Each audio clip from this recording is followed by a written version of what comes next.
Կանադայում ապրած և ստեղծագործած հայ ազգի քանդակագործ նկարիչ Գևորգ Ջորջ Քասաբյանի անհատական ցուցահանդեսն է բացվել Գյումրիի «Ստիլ» պատկերասրահում, ներկայացված գործերը բոլորը մինիմալիստական ոճի մեջ են։ Գործերը արվեստագետը 2008 թվականին է տեղափոխել Հայաստան, երբ ընտանիքով որոշել են մշտական բնակության տեղափոխվել հայրենիք։ 50 տարի է արդեն Ջորջ Քասաբյանը ստեղծագործում է, աշխատանքները տարբեր թեմատիկաներով են։ Ցուցահանդեսը Գյումրիի «Ստիլ» պատկերասրահում կցուցադրվի 15 օր, մշակութային հաջորդ կանգառը կլինի Լոռու մարզում։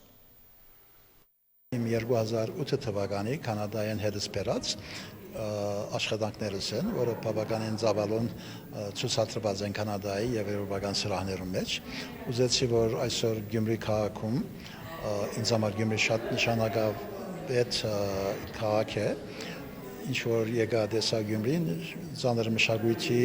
անցյալ ունեցած եք, շենքեր արդեն ինքը պատմությունը պատմում են, եթե անշուշտ տեսնող աչքեր կա, ինձ համար ուրեմն որոշեցի, որ ամեն տարի քոնե նվազագույն մեկ ցուցահանդես անեմ Գյումրիի մեջ, որ կարողանամ քոնե մյուս արվեստագետները թրթեն, որ իրենք հալքան եւ աստեղ ցուցադրեն։ Ինչ որ տեսնում եք, մինիմալիստ արվեստն են։ Գրաֆիկայի թանգարանը, որը ստեղծվեց ընդամենը 3-4 տարի առաջ, իրականության մեջ ինքը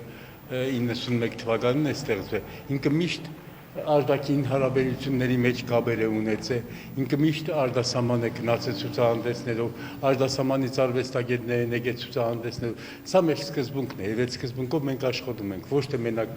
տեղացի նկարիչների հետ, այլ նաեւ միջազգային կետի վրա աշխատող հայ արվեստագետների հետ։